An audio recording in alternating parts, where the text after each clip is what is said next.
Welcome to our first panel of the day. We're going to be talking here about the right to privacy, consumer genetics, data brokers, facial recognition technology, criminal justice, and you, which is a long, expansive title for this panel, and a panel that we hope is going to kind of be a far-reaching conversation about data, about privacy, and about the impact on our lives and societies of data collection and sharing. So I'm really excited to be here and join you. To introduce myself, I'm Clair. I'm here at Berkeley as a graduate student in the Department of Chemistry. So this is, for me, a great opportunity to go and kind of learn something new about data. And I hope that you're here joining us and also learning something new about our society's collection and use of data.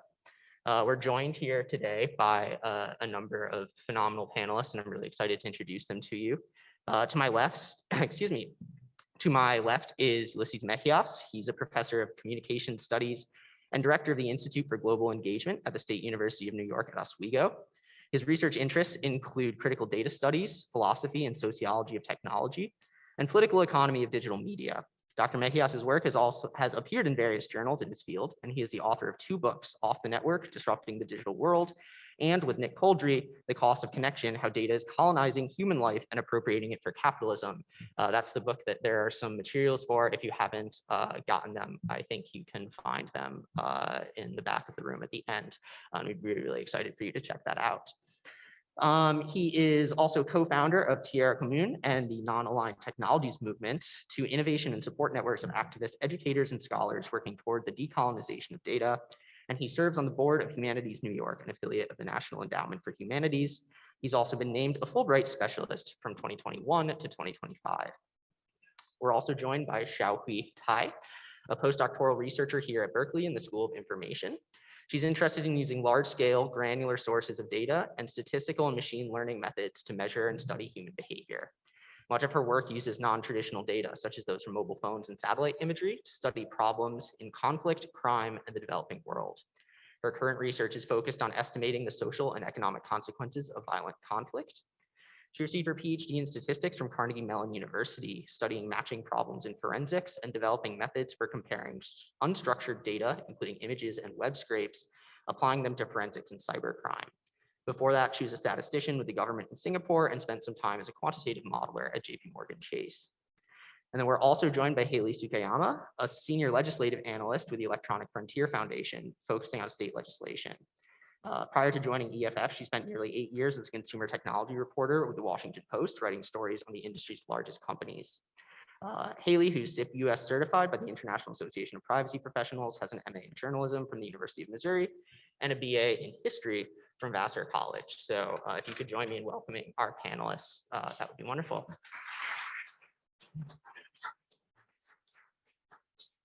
And then just some housekeeping as well, especially if this is the first day of the conference that you'll be joining us for. We're going to have our discussion here for approximately the first 40 minutes of this conversation, and then we'll invite you to join the conversation as well, asking questions, and that's available for both our audience here in person and on Zoom.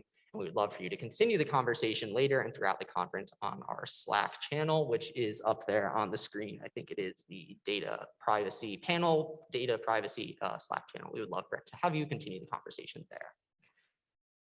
So to kind of just get started here and to really dive into the panel and get into this conversation, I think the first question that a lot of us have when we start to think about this and when we talk about privacy and data and all this is, why do I actually care, right? What does it actually matter to me if I am trading off things that might be really great for modern life or great conveniences, like how I can use my smart fridge or how I can have predictive search or board an airplane just by looking into a camera and having all that information go, and I can just get right on the plane. These are great conveniences in modern life, especially in sort of this town in the Bay Area. We have a lot of interest in kind of expanding into these realms and being on the forefront of this.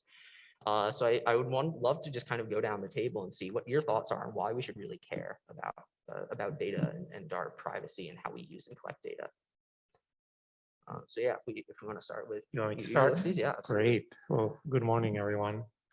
So yeah, why should we care? That's a great question. And as a college teacher, it's one I confront with my students basically every semester. And it's interesting to see how attitudes have changed through the years. And I know we're all familiar probably with the response that, well, I have nothing to hide, so why should I care if corporations are capturing my data in any way? And what's interesting is that that question, I kind of use it as a barometer for how attitudes are changing, because even as recently as 5, maybe 10 years ago, that would be the predominant response or attitude from my students at the beginning of the class. Of course, after the semester, hopefully they would have changed a little bit. But at the beginning, they were like, well, yeah, so Facebook is tracking me, Amazon is tracking me, so what? I'm not doing anything wrong. And I have started to notice that that attitude has started to change a little bit in the last couple of years. Of course, it has to do with lots of different things, as you can imagine. So the good news is that I think that shift signals a change in discourse. The language is changing, the attitudes are changing. The bad news, I think, is that in some ways, and here, if I can be a little bit pessimistic, the damage has already been done. Yeah, I think by the time we have agreed to have our data collected in such a manner, it's already too late. So my main argument here is that all of this data collection, data mining has been weaponized in our age. And it's not just about the collection of dangerous data that people might want to hide. It's about the collection of boring data that we generate throughout the day. And but just because it's boring, it doesn't mean it can't be used for nefarious purposes. And I think here we all know a little bit what we're talking about. We have seen recently how this data has been used to disrupt elections, perhaps, to promote disinformation, which is particularly crucial during times of war or pandemics, as we're seeing. It has been used to discriminate against certain groups, so on and so forth. So it's no longer just the case that if you have nothing to hide, you have nothing to fear. And what I want to do actually just in a couple of minutes, because I want to hear from my co-panelists here, but I do want to, if you will allow me, just give you like a very brief summary of my argument as to why I approach looking at data the way I do, because it's a little bit of an unusual approach. It's something that my co-author and I, in the book, The Cost of Connection, call data colonialism. And it's actually applying the lens of colonialism to try to understand what's going on. And we argue that basically there's a new land grab, except that now what's being grabbed, it's not land, it's not human labor, it's data. So we're talking about an appropriation of human life through data. That's why we hear this new cliche that data is the new oil, which in itself is a very colonialist reference, right? So it's a resource that's cheap, that's just there for the taking. And so then we're seeing corporations just accumulate and capture that data. Now, of course, as we know, colonialism is a form of extractivism. So that's what we're talking about here. It's about domination and power. And so we argue that this process is transforming our lives. Again, this is about capturing not dangerous data about what bad people do. It's about capturing our data about what we do in our daily basis, who we talk to, where we go, et cetera, et cetera. Now, just to sort of wrap up here some of the differences, because when I use the word colonialism, you might think that's a loaded term. Obviously, there's a lot of history there. And we might be accused of perhaps being insensitive or exaggerating the use of that word, or perhaps maybe even just using it metaphorically. We're not using the word colonialism metaphorically here. We're being very intentional. We're not making a one-to-one comparison, because of course, historical colonialism, if we want to call it that, was a brutal, very violent system. So we're not saying, you know, when we use Facebook, we are generating the same kind of violence. There are lots of differences between data colonialism and historical colonialism. The modes, the intensities, the scales, those are all different. But there is one clear similarity, and that similarity is a historical function. And that function is to extract, to dispossess. So that's why we're making that comparison. there. And I think by doing that, then we can reframe what's happening with ethics, what's happening with data in a longer history that allows us to look not just at the last 40 years, but at the last 500 years of this process of extraction. Okay, sorry, I went on too long. No, I have, no, I think that's fascinating. I think we're really looking forward to exploring some of that too as we go into the conversation. Xiaohui, if you want to share your sort of story about why we should care about this data collection and use. Yeah, I'd just like to start by trying to dispel the notion that if we have nothing to hide, we have nothing to fear. So I used to work in forensics, and there's this Brandon Mayfield case that's pretty often cited. So this happened in 2004. Brandon Mayfield is a lawyer and served previously in the Army. He, in 2004, lived in Oregon with his wife and 3 children. So in 2004, there was a terrorist attack in the Spain transit. So the commuter trains were blown up, and they found fingerprints on the back of detonators in the commuter trains. And so the FBI got copies of these prints and ran it through their forensic database, and out comes a match. Brandon Mayfield, his prints were in the system because he previously served in the Army. And so this was a person who had never been to Spain. His passport had been expired for a decade. And the reason he became one of the prime suspects was he married an Egyptian person and converted to Islam. So after that, what happened was the FBI broke into his home, his office. His daughter comes back from school and finds that her computer had been tampered with. The screws were loose, the hard drive was sticking out. The FBI had looked at his documents, which were from his office, which were protected by attorney-client privilege. They took his samples from his bathroom, discarded cigarette butts, and then he got arrested. In the meantime, the Spanish authorities found the actual perpetrators. They told the FBI that the prints were not a match, but Brandon Mayfield gets held for 2 weeks or so, and finally he gets released. So this is a person, he didn't have anything to hide. His life is turned upside down. The FBI goes through all of his personal documents, takes his samples. Eventually he gets released. So this is sort of a cautionary tale for people who think that if there's nothing to hide, we should just freely give up our data and not care about the consequences.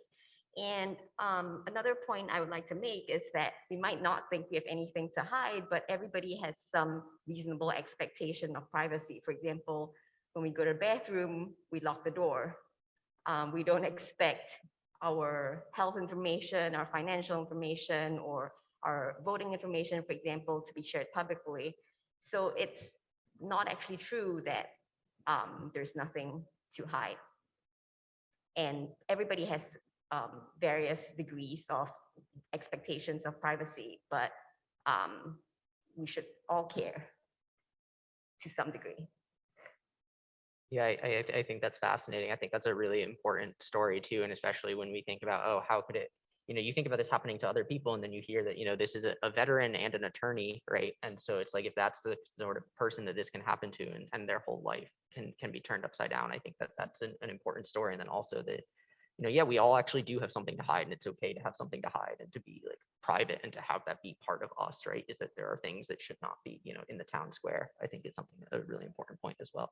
Haley, if you'd like to jump in. Yeah, sure. I mean, so I think my fellow panelists have covered a lot of what I would have said. A couple things to add. I came to this activism work from journalism, and one reason that I made the switch from journalism to activism is I used to get emails from readers, and they would be, hey, I'm a parent and my kid has to sign up for this program for their school, and I'm really uncomfortable with the agreement. People actually took time to read the agreement. They're really uncomfortable with it. Hey, I'm a senior. My assisted living facility is telling me I have to sign up for this app. I'm really concerned about all these things. These were really personal stories from people who were in really difficult situations, all of them having to do with data collection, not knowing sort of what information was going to be collected from them, where it was going to go, how it was going to affect their lives. And so that really kind of pushed me into this work that I do, because I think the ways that companies have started to look at data, as a commodity has really divorced it from the fact that it is personal information, with the emphasis being on personal rather than on information. And so, the Brendan Mayfield example is excellent, but it also, is extreme, right? And I think in everyday life, there are decisions that people make about, hitting yes on a terms and conditions, or, what have you, and they don't realize where their information is going. And I think that's really important. You talked about trade-offs, Sean, and I think that's important. Just sort of like, what data am I willing to give up for what convenience? But what's important for people to understand, and what they so very rarely are able to understand because nobody will tell them, is what those trade-offs really are, and who gets their information. So, if your information, I may consent to giving my phone number to Slack for the purposes of this chat, right? I would not then be okay if Slack sold it to, I don't know, what's a ridiculous example, a billboard company, who then put it on the side of the road, right? But they may say in their terms and conditions, like, if you give us their information, we can do whatever we want with it. And so, there are a lot of, that's obviously, again, an extreme example, but there are a lot of examples like that, where we see, people's lists of rape survivors being sold to data brokers for the purposes of advertising, lists of seniors with dementia being sold to, to companies who want to sell them insurance. When, what is consent in that situation? What does that even look like? So there are a lot of these sort of daily examples. The other reason I would say that people should definitely care about privacy is a thing that we say at EFF a lot, which is privacy is a team sport. So even if you are totally comfortable with the decisions that you are making about your data, the first time that a company asks for access to your contacts list, to your address book, you are being asked really to compromise the privacy of everybody you know. So everybody has something they want to protect. Everybody has somebody they want to protect. And it's very difficult to sort of set up your own threat model of, how you should be protecting your data when you don't even know where it's going. So that is why I would say privacy matters to everybody. Yeah, thank you so much. That's a really interesting perspective. And actually, I think that that's a great spot to sort of leapfrog into something that I wanted to then talk about, is so many of the times when you read sort of these contractual agreements, these end user licensing agreements, right? Your terms and conditions that no one reads, they scroll to the bottom. A lot of times you don't even have to scroll to the bottom, right? You just like click agree and then you go. I think one, no one actually reads these, and like, what is that actually doing? But two, I think that also makes it feel like, at least when I do it, it makes it feel to me like that's like an individual choice that I'm making, right, for me. And so I'm wondering, to what extent can we in here in this room just say like, okay, well, I'm not super comfortable with all this data, like I'm not going to use Facebook, right? Or I'm going to I'm not going to join Slack and put my phone number and information in there. And to what extent does this have to be a public community societal level decision about what we're comfortable with and what we're not? And to what extent can we kind of make these decisions as individuals based on what we're comfortable with? I don't know, maybe we'll start with Haley this time and see kind of where we go. Yeah, sure. So, I mean, the cards on the table, I'm a legislative activist, so I do activism on privacy legislation. So I think that in some ways answers the question. But it is, I mean, I think it is a public conversation that has to happen about how do we make it an individual choice, right? So how do we kind of untangle this web, or how do we just make sure that people have a better understanding of what they're doing? My colleagues on the panel have spoken a lot to structural uses of data and discrimination and that kind of stuff, and that's also really important. And so, it's hard to tease out, but when we're looking at legislation, there are mechanisms that we do advocate for example, what they call opt-in consent instead of opt-out consent, which is a very controversial opinion here in the US and not so much overseas, but which is to say, like, before you collect my data, ask me, don't make me ask you to stop. which is a very different power relationship when you're talking about companies and individuals. So that's one way that we think about it. Yeah, absolutely. It's, I don't know if anyone else has a thought they want to jump in there.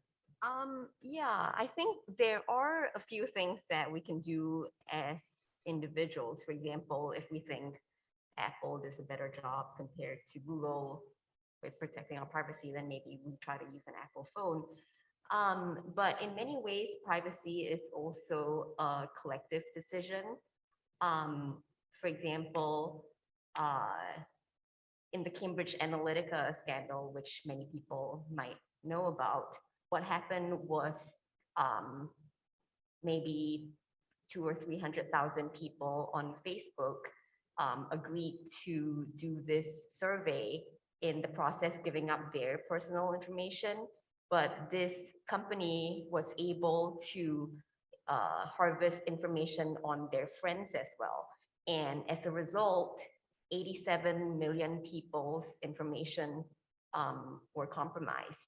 So it's not just your information, it's also your networks. Another Facebook example is there was a study that showed that based on people's social networks, they were able to predict if a person's sexual orientation.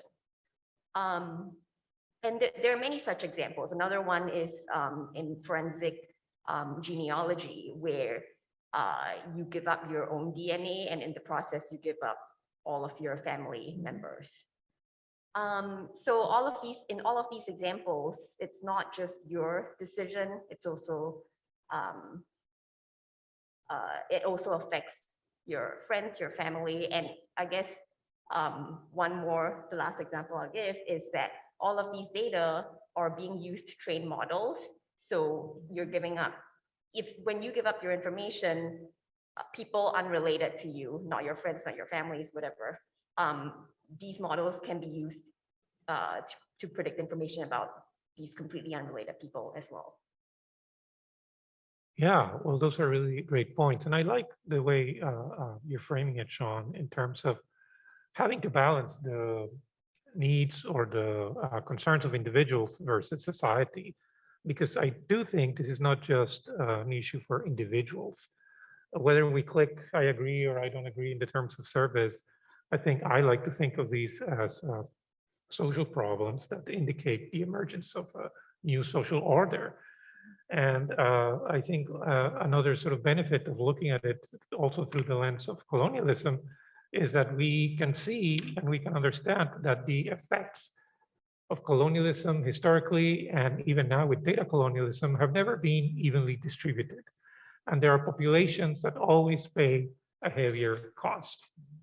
And lo and behold, those populations are the same populations that have always paid a heavier cost, especially when we look at issues of race, gender, and class. So, I think it was mentioned earlier that, for instance, we can feel as individuals that maybe if we use an Apple product, our privacy is being protected a little bit more.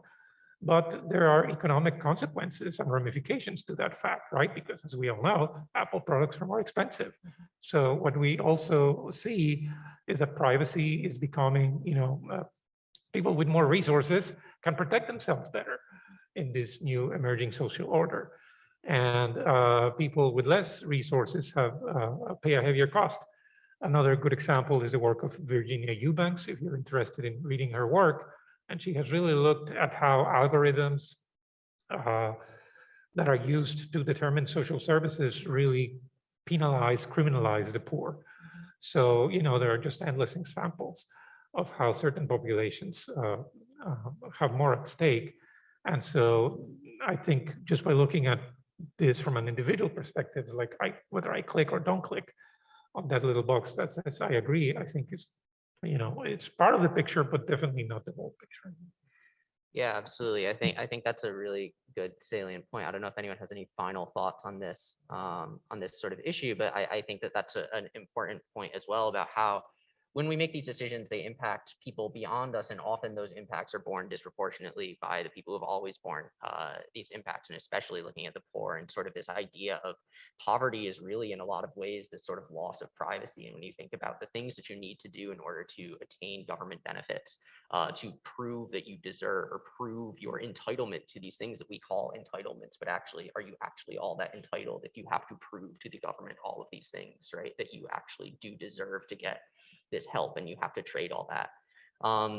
So that kind of raises this sort of question of that sort of creates this difficult adversarial relationship with these communities. I know there's a lot of people in here who work in fields like public health, who are in statistics, who are really passionate about getting data, and we hear, oh, there isn't enough data on COVID rates in the Black community, and yet also we're saying that data collection is going to disproportionately hurt, for example, the Black community, or health surveillance in the LGBTQ community has a long and checkered history and is really bad. How do you establish that trust and go into helping to build those systems, but also to go and get people to do things like answer voter polls, right? Or to participate in the census, which has again this year overcounted white and Asian populations and undercounted Black and brown populations, right? So how do we actually somehow have a constructive relationship with what research subjects or the people that we are surveilling in order to meet societal needs, which are, I think I'm going to suggest perhaps necessary, perhaps not necessary, right? I don't know if Xiaohe, if you want to start Sure. with that. Yeah. Well, so yesterday I was at the Native American DNA panel, and one of them actually gave a really good example about what researchers might be able to do.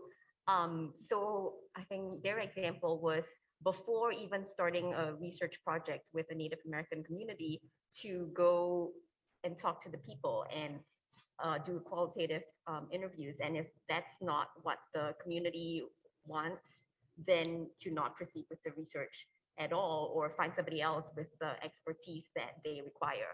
And I can give one other example of what some other researchers in my group are working on. So there's this project which started during the pandemic.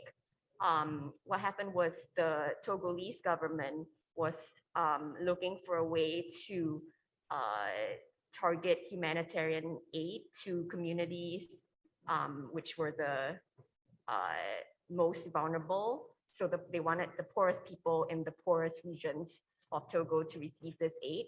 And they didn't have a social registry which they could use to collect this information.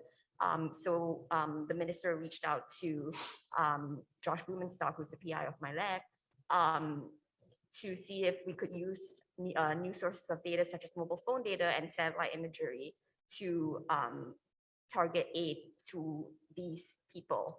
So that's what they did starting in 2020. And so in this manner, they gave out aid to these specific communities. And after that, so there's a suggestion that when you're starving, suddenly privacy is less of an important concern. And some other researchers in my group were interested in finding out if that was actually the case. So in a follow-up study, what they're doing right now is to do qualitative interviews with people that were in this assistance program, to find out what their experience with the program was and what their perceptions of the privacy risks and so forth were throughout this program. So I think that's another example of how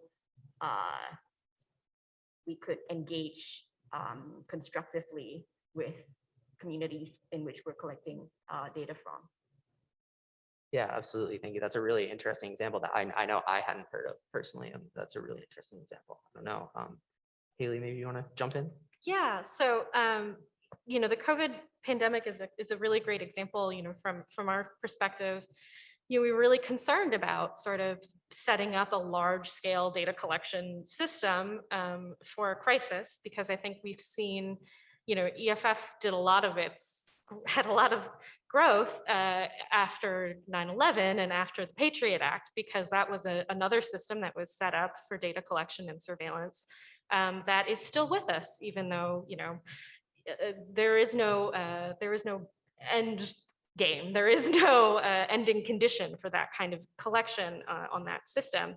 There are always new ways to find it. And so we were very concerned when the COVID pandemic hit.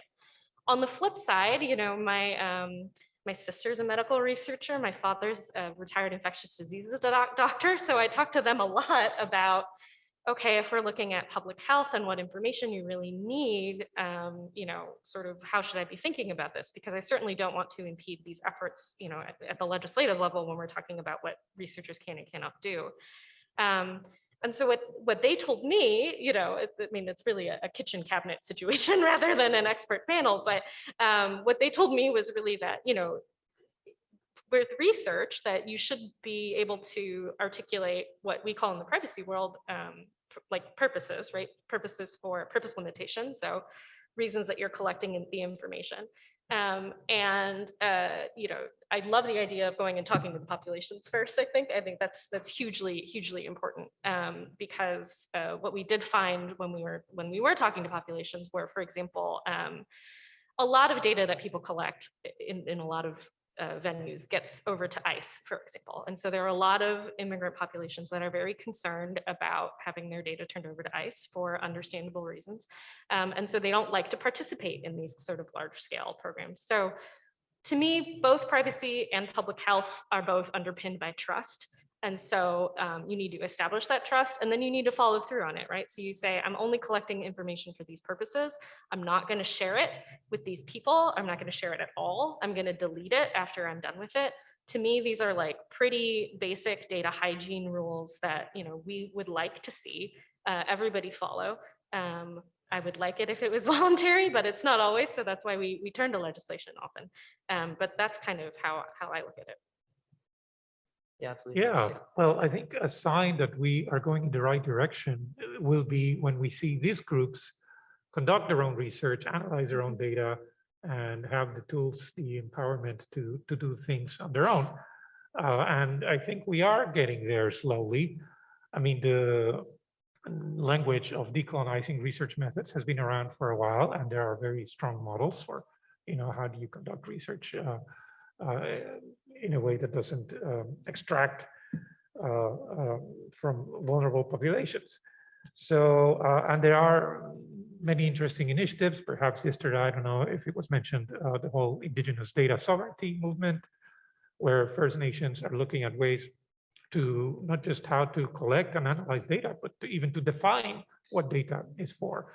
Similarly, there are attempts to, you know, there are groups working on at the theoretical level to how to decolonize AI and to ask whether that's even possible.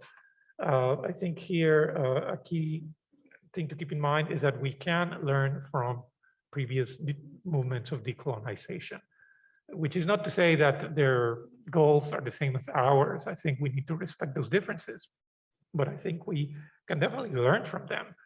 Particularly the lesson that, you know, a very powerful tool against colonialism has always been imagination, because colonialism not only colonizes the body, but also the mind, and strategies to imagine ways of decolonizing our communities, I think can be very powerful. And I think we're starting to see ways in which some of these communities are thinking about these things. Yeah, absolutely. I think that's really sort of a fascinating point and something that's important to think about how we think about what data is necessary. And the point that you raised about, I think when we are going forward, one of the ideals would be, these, you know, the groups that we're currently kind of talking about who are not in the room or barely in the room, and we're sort of talking about to them, about them, are actually more full participants in what's actually happening. And I wonder if any of you have any thoughts about, is there sort of a roadmap to that in this sort of current paradigm that we're existing in, where you kind of think about, when I think about these data collecting people and where all this money is going, there's sort of a handful of data brokers, right? And there's this sort of handful of big sort of monopolies, these companies that have monopolies on buying data, on selling data. You think about there's a handful of big companies, there's a handful maybe of big governments as well. And so I sort of wonder on kind of a roadmap perspective, I don't know if you have any thoughts on that for how that works? Is that just sort of developing more sort of academic capacity or commercial capacity in those countries and in those communities? Is that, how do you think that that works in, I kind of feel like we live in sort of a global hegemony sometimes, right? And like, how do you break through that, I guess? Yeah, if you want to go ahead and Sure. start, yeah. Well, I think what we want to resist is just, proposing universal solutions. I do think we need a global movement of different communities who are interested in this, in similar goals. But yeah, we don't want to counter-propose, against the universalism of colonialism, yet another universalism. But yeah, I think we're starting to see very interesting proposals. I'm involved, for instance, in the setting up a couple of research groups. Tierra Común is a network of activists in Latin America interested in exploring these issues. We're trying to also set up a non-aligned technologies movement, sort of based on the original non-aligned movement post Cold War, where certain nations said, we don't agree with the two options that are being presented to us, capitalism or communism. We need to find our own way. And I think we're at the moment in history where we can do similar things. Haley probably has more to say about actual solutions, practical solutions, but I know, we definitely need to push for more regulation and legislation. I think so far the lack of regulation is a feature, it's not a bug. The fact that governments are dragging their feet in ways that obviously benefit corporations is not accidental, but hopefully we're starting to see a little bit of a headway over there. And of course, antitrust laws, there's currently a very interesting proposal that has big tech kind of worried. Impact assessments is something that, for instance, in the environmental world has worked really well as far as bringing to the table corporations, government, and communities. So there's already ways in which people are thinking about how to do that with algorithms, for instance. And of course, me being a professor, I think education is key. I think we need to be investing more in public education to basically create the next generation of legislators, activists, artists who are going to help us think new ways of thinking about data. Yeah, thank you so much, Haley. I don't know if you have any. Yeah, sure. I mean, it's such a tiny question. It's a huge question. I think everything you said makes a lot of sense. I particularly liked, privacy is its own issue. It's highly tied up in antitrust, right? It's highly tied up in competition. It's highly tied up in sort of these couple of big players, a few big players, depending on where you are. And so just kind of figuring out both how to curb the worst of their practices, right? One reason I talk about opt-in versus opt-out is because I kind of see it as like turning off the spigot or limiting the spigot of just information that they can collect and things that flow into them, because at least there's some check there. It's hard legislatively. Consumer data privacy draws the most enemies of any legislation that we work on, because we work on a lot of different things. And every time we have a bill up right now, Biometric Information Privacy Act, right? It just says you have to ask before you collect biometric information if you're a private entity. And if you don't ask and you collect it without asking, then we can sue you. Then any individual can sue you, right? That's a strong enforcement mechanism that has a lot of companies scared. We had the California Chamber of Commerce, we had the California Retailers Association, right? We had like a ton of people who came out against us in the legislature. That bill did pass its committee. I'm excited about that. But there are a lot of people against us. I do think, having good teeth in laws. So that is one reason we advocate for the private right of action, because that gives anybody the ability to sue a company if they violate their privacy. That's huge because a lot of states or governments want to kind of centralize it in a regulatory authority. And if you look at the California State Attorney General, they may have the best intentions in the world, but they have a lot of stuff that they're dealing with. And so being able to bring privacy cases and you look at things like funding too. So we like to see strong public enforcement, we like to see strong private enforcement. To me, that's really the main lever that we try to pull when we're looking at getting strong regulation in place, because it has teeth as opposed to anything else. Impact assessments are a useful tool. Some people want to only do impact assessments and they want to file them secretly so that nobody can look at them. And so, solutions, there are a lot of different solutions that we could take, but to me, it's really just a matter of being able to enforce them. Yeah, thank you so much for that. That's a really important perspective, I think, also from like the inside legislative track as well. I don't know, Xiaohui, if you have any thoughts or I comments. don't have a lot to Okay. say about legislation, but maybe Yeah. I can say a quick thing about building up research capacity. Yeah, So like coming absolutely. from academia, I think it's in recent years, it's become more and more important. People always talk about diversity, equity, and inclusion, and how we can bring communities that traditionally have not been in higher education as much, and how we can bring them in through like outreach efforts, making sure that they feel welcome in our communities, as well as to engage with research topics that perhaps serve a more diverse community. So all of these are becoming increasingly important, and I think it would help in terms of building up capacity in terms of like analyzing data and like these sorts of things in countries that traditionally have been less able to do such activities. Yeah, thank you. I think that's a really important thought, and this has been a fascinating conversation. I think we have time for one more question or one more topic of conversation for us, and then we'll take some questions from the audience as well.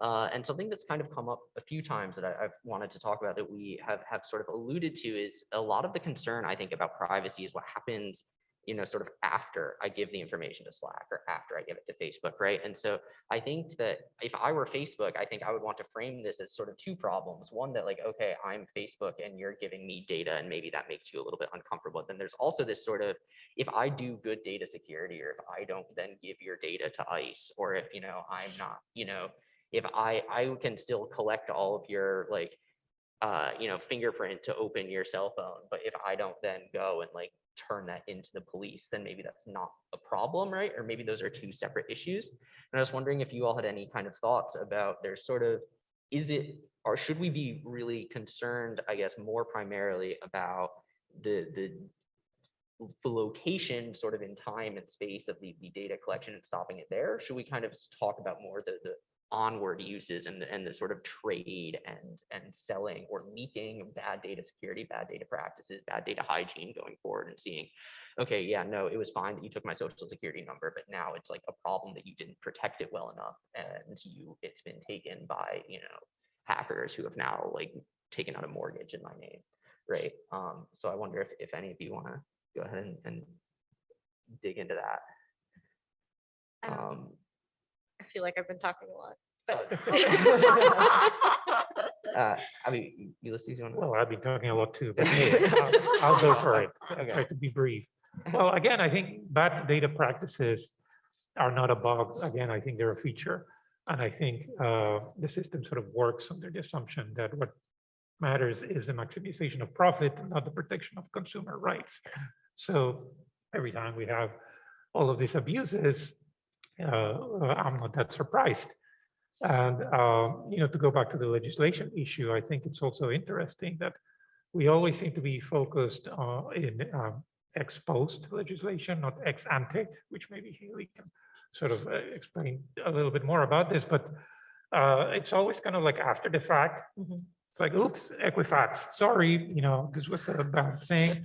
Let's try to make sure that doesn't happen again. To me, it's kind of amazing that we live in a world where if I'm a car manufacturer and I'm designing a new engine, I know it needs to meet certain standards. I know I can't just design an engine that's going to pollute the hell out of the environment. But for software products, for data products, there are no such limits. So why can't we think about creating the tools that, for instance, if I'm designing a database, I know there are certain checkpoints. I know there are certain ways in which I can't implement that because it's going to cross certain boundaries. So I think we still have a long way to go to just think about, the people who are designing these things, that they have a better understanding of the limits. I think it's also starting to change a little bit, and I am encouraged to see that even people within Facebook, within Amazon, within Google are starting to ask questions. And of course, sometimes they are penalized and fired, but at least there are voices within these companies who are saying, whoa, hold on a second, I didn't agree, to contribute to the development of these things that have a bad application. So let's see where it goes. Yeah, so I'll just talk about both. So there's data security risk, and then there's also disclosure risk. So for example, if we think we're working with de-identified data, which can't be linked to a person, these data might actually be able to be re-identified just based on like how rich the data are. And there's also this risk of aggregated data accidentally releasing information on individuals. For example, if we think about like say, we release counts of people for a certain county. And if we break it up too finely, for example, say, we release counts of people by age and income, and then our age bracket is like 90 and above, and there's like only one person in the community that's 90 years old, then suddenly we know that person's income. So, and I'll just highlight two research areas that are becoming more important. One is differential privacy, which looks at techniques for injecting noise into data such that there's a mathematical guarantee as to the amount of privacy that that can be guaranteed, basically. And then the other is federated learning, which trains machine learning models on data sets that are not in a centralized server. And so, for example, Apple does this with Siri, where they train the model on a person's phone and then only returns model parameters to the centralized server. So these are research areas that are very active right now. And I think moving forward, they could help with the discussion of limiting both data security issues and other types of disclosure risks. Yeah, so I think that was all really great. I think what I would add to that, a couple of things, right? So one, you're absolutely right that security and privacy are kind of two sides of the same coin. They are things that you go after together. That's why in addition to talking about collection and use, we also talk about retention, right? The safest data is the one you don't have, right? Nobody can hack that. And there is no system, no matter how, I really actually think if you proclaim you have a hacker-proof system, that just paints a big old target on you, and everybody's going to try and figure out how to get into that system. You know, it's important to go after all aspects of it. I think in my mind, I often triage collection because I think of it as the front part of that flowchart. So there's that. I did want to talk about the ex post versus ex ante legislation, which is just, it is very hard to get legislators to care about, often we'll come to them with a proposal and they say, come back to me when there's a problem, or they'll say, come back to me when it's a problem that affects more people than that, which is very frustrating. Yeah, absolutely. I think a lot of the scientists in this room across a lot of disciplines find that, and it's, it's not a problem that we're dumping oil into the river until the river is on fire, right? And a very sort of a similar thing here, right? It's not a problem that, the credit bureaus have all this information until it turns out that the credit bureaus can't protect the information, right? So, yeah, well, if everyone could join me in thanking our panelists, I think this has been a fantastic conversation. And I would love both our in-person attendees here, if you want to head over to the microphone over there to ask your questions, and on Zoom, if you could enter your questions, and Sneha, one of our organizers, will read them out for you. So happy to entertain those. Yeah, I guess I can start off with a question from Zoom. Someone asks, as a high school student, what can we do to help out? So I guess in the early educational level, how can we help out? I think this is a question for EFF. Just keep talking, Haley. Well, so there are a lot of ways you can help. I think education is a primary one. Tell your friends. If you care about privacy, tell your friends, tell them why. If you make a decision about a product, explain that to your friends, make it a topic of conversation. I think that's really important. You know, looking at privacy issues in your own context, we're doing a lot of work around student privacy, actually, because especially in the pandemic, a lot of people have been asked to install incredibly invasive software on their computers. We also have a student proctoring privacy bill in the California legislature. If you're a California resident, if you would like to write to your legislator about SB 1172, I would love that. Just sort of really reaching out and engaging with, groups that are working on these issues in your communities, I think is really important. Articulating the privacy argument to other activism groups, I think is really important. A thing that as tech policy activists, we have not been great about is looking outside of our own community. And I think that is a mistake that we have made. Privacy is a problem for everybody. It's not just a nerdy problem. It's really a problem for everybody. And so being able to, as a high school student, say, look, I'm in this community, I have these concerns, I also have an interest in some other sort of activism, and explaining why privacy is important to that group is important. So, I commend you for being interested, and I really ask you to just spread that interest. Yeah, and if I can just quickly mention 2 campaigns, for instance, that are really good opportunities for everybody to get involved with. And you can just find them online. The first one is No Tech for ICE, the immigration agency. So they're trying to bring attention to the way in which companies like Palantir and Amazon and LexisNexis, Salesforce, Microsoft, they all have very lucrative contracts with the ICE agency, basically to track, monitor, and take actions against immigrants.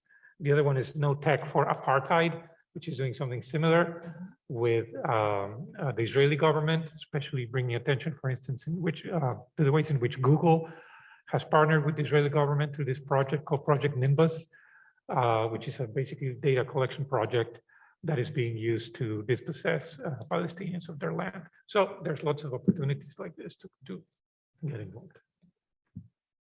I don't really have anything to add. Stay in school, learn as much as you can.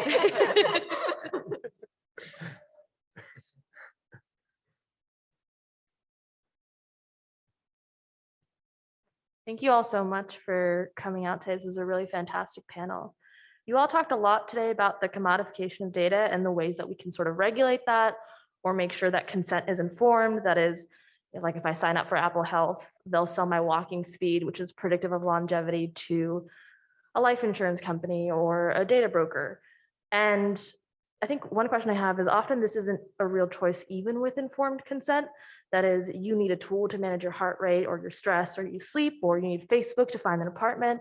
And so like these are just tools and real utilities for our lives now. And I think I was wondering, is the cat sort of out of the bag irreversibly in your opinion? That is, data is a commodity and it has to be bought and sold from now on. And there's no reversing that. There's no saying data is just not a good that we're going to buy and sell on the market. Well, I don't think so. I'm pretty optimistic. I think there are organizations and tools set up, such as like the media courts, that help to reverse things that people find unacceptable. For example, just maybe a month ago, it came to light that the San Francisco Police Department was using data from DNA data from rape kits as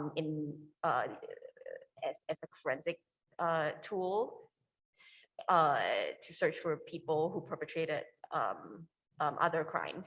And so after this practice came to light, legislation was proposed to limit the use of such data.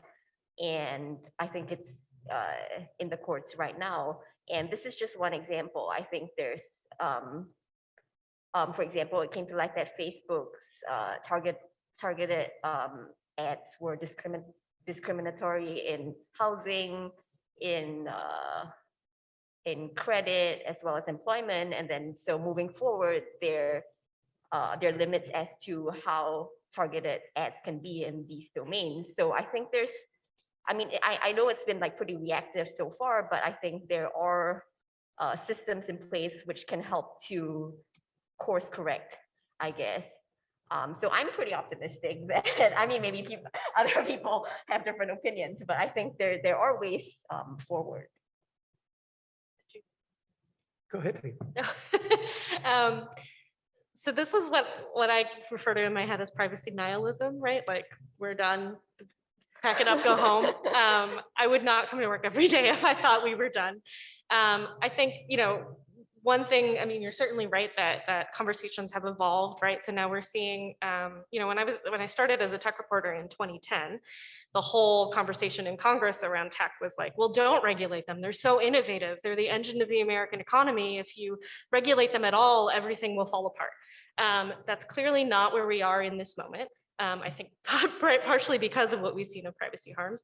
There are things that are being drafted in Congress right now. Like, will they pass? I don't know, but they're being drafted that I would never have considered possible, you know, 6 or 7 years ago, like proposals to ban targeted advertising. Now, I'm not saying that's going to happen next month, but you know, I think the conversation is evolving. I think the fact that, you know, a lot of data relies on recency, right? The data you have on me from 7 years ago when I was a reporter in DC is very different from the data that you would have now at my age when I'm here. So, you know, that old data wouldn't be that useful to you. So I think consumers have more people. I'm trying not to use the word consumers because we're people. We're not just based on what we consume. People have a lot more power in this conversation than I think we realize. It's very easy to feel buffeted by all the stuff that you have to deal with every day. But I think in the overall, in the long, you know, the long game of policy discussion, that there is a shift, and that if we keep talking about it, we can both get companies to change practices internally because their incentives will be different, right? If they realize that people don't like what they're doing and may choose other products. And then also, you know, legislatively, which can be a bigger hammer and less precise, but yeah. Those were great responses. Nothing to add. Thank you.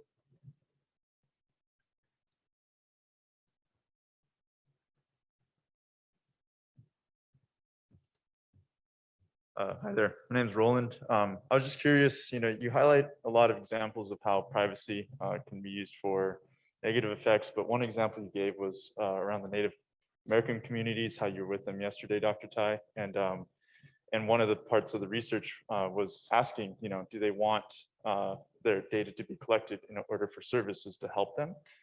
And I think that's a really great start, but in any case, I think in communities you have a divide of opinions based off of relative education or however. So in any case that you choose, whether it's a yes or a no, there's going to be a minority that's oppressed either to not get the services or to have their data given out against their will, as we've highlighted how data is a community choice. I was just wondering, how do you reconcile that as an ethical concern? Yeah, well, if you want, I can take a crack at that. I think that's a very good point. And I think maybe a way out of that is to think beyond the way in which we traditionally think of politics as a zero-sum game, in which, yes, it's like, okay, you know, there's this proposal, yes or no, majority wins, end of story. And I think what we're seeing is that there are other models, you know, especially if we think about First Nations and other groups around the world, where it's more consensual based, where the whole community needs to agree unanimously, you know, everybody needs to be on board as to what the decision is going to be. So that requires a lot more time. So this is not definitely a way to do these things quickly, but I think maybe that's sort of the whole point, that these discussions, these decisions take time. They require that in our communities we slow down. They require that we actually engage with each other and discuss these things. Many of those values, of course, go against everything that tech stands for today, where, you know, the mantra is to go fast and break things. So it's just a very different model, I think, that we need to adopt and learn from other communities who have experience how to do this well.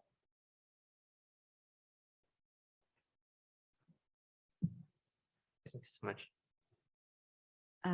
Yeah, thank you for your response. I just want to go back a little bit to the biometric and health information that you were talking about earlier. And I was just curious because in a lot of clinical and health research, the researchers themselves don't always know the full scope of what patient samples and data are going to be used for in future research. And so I was just wondering how regulation can navigate that kind, how researchers can navigate that kind of, for patient consent, how they can navigate that. Yeah, I don't know. whoever feels. So it's actually a really, really difficult question. It's one that we come up with every piece of legislation that we put in, that we hear often from the UC's lobbyists, right? Saying, okay, but what about research? I don't have a perfect solution. It's really, really difficult. I think, practically speaking, what happens a lot is that research institutions get carved out of privacy laws. And it can make me uncomfortable, right? I think there are certainly examples in history of times when research institutions, even venerable ones with good intentions, have misused information in ways that are really egregious, especially against marginalized populations. And so it is a difficult exemption for me to take every time we have it on the table, but it is one that we often take because it's a hard thing to balance. And so, it's certainly persuasive with legislators, right, to talk about research. And so I think we say, okay, a lot of these, of these fields have their own kind of ethical standards that they follow. We trust them to follow them. They have institutional review boards. We hope that we can trust in that process, but it's not a solved problem, I would say.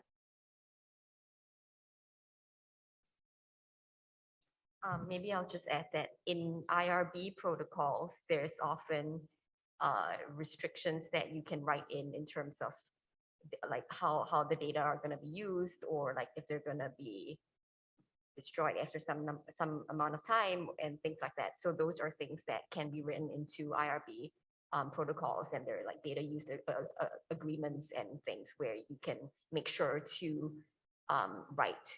put in writing that that's something that you want to do and that you care about. Thanks so much for the panel. I'm going to talk later on a panel about neural privacy, and I think we have all this other data that's out there, and then what if we have access to neural data as well to paint an even more complex picture? I guess one of my questions is, I think it's really important to go out and do the kind of qualitative work that you were talking about to find out what community groups want or care about, or what trade-offs they're willing to make for certain kinds of services. But I think in the realm of privacy, sometimes people are less aware of what will happen if they give something up. So just thinking about the start of your comments, people, when I talk about privacy too, will say, I don't have anything to hide, but it's not really about that, as you all said. Well, so how do you balance the need for the qualitative work with need for education about how these things can be used? And I guess this is where I think the opt-in shift is important, but it's so minimal, right? If we go to opt-in and people are in a hurry and have to click the button, we already know that we all click it, right, without reading. So how do you think about the education in conjunction with the qualitative work to try to find out what communities want around privacy when we just don't even understand what happens with our data?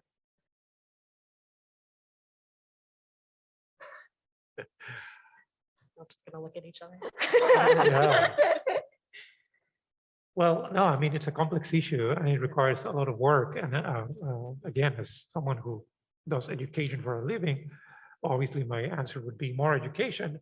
But we also have to keep in mind that many times these models have infiltrated our educational systems too. So that again, the people designing the methodologies, the people designing the instruments. I mean, if you want to, whether you agree with it or not, if you want to think about this as a colonialism issue, those models have already been colonized, our ways of thinking. So that's why I think it's very important to have these discussions right now on whether, for instance, we can decolonize AI. Like, well, what would that even look like? Is such a thing even possible? So I agree that we're just at the beginning of trying to figure these things out. And I would agree that more education is necessary, but it's not just that, it's not an automatic solution. I think we need to even question the premises behind this, the educational models. What are we going to teach people about these things? Yeah, absolutely. Thank you so much for that thought. And we'll try and get through these two questions here quickly in the last maybe 4 minutes that we have. So I guess we already touched upon it lightly, but my question relates to how you think, is there a way to actually monitor or regulate the interpretation of the data that is collected after the collection? So especially in light of viewing the issue in terms of colonialism practiced by corporations that are operating for profit, I guess the interpretation or the way that they use data will be skewed with profit in mind, right? So an obvious example you can think about is health insurance companies might take health information from their clients and say, hey, like you have like an 80% chance of getting diabetes, or you have an increased risk of heart disease, when in fact, a lot of this information, like you can interpret it in that way, but there are also alternative ways of interpreting, because maybe there's no accurate way of predicting and always correctly predicting what the data that's collected actually means. Because as you said, a lot of the data that's collecting is actually just boring data as well. So like, how do you monitor or make sure that it's interpreted in the right way by companies? I guess the only thing I would say there is that there's no such thing as raw data. So I think there's this assumption that, data is this neutral thing. We'll collect it and then we'll figure out what we can do with it. The mere act of deciding what you want to collect from whom already implies a certain intentionality. So I think we just need to educate ourselves about, those streams of intentions and being able to critique them. Because it's not we're never going to have a situation where it's just neutral raw data that it can be used for any kind of purpose. I just think we just need to be more intentional about it. I don't know. Any other final thoughts on that issue? Okay, well, unfortunately, I'm getting the hand signal from the back of the room that I think we are out of time. So if we could all thank our panelists one more time, and thank you all for coming. And if this has inspired you, or if you have any other burning questions, I encourage you to continue the conversation on Slack if you're comfortable giving another tech company a few more pieces of information. All right, thank you, everyone.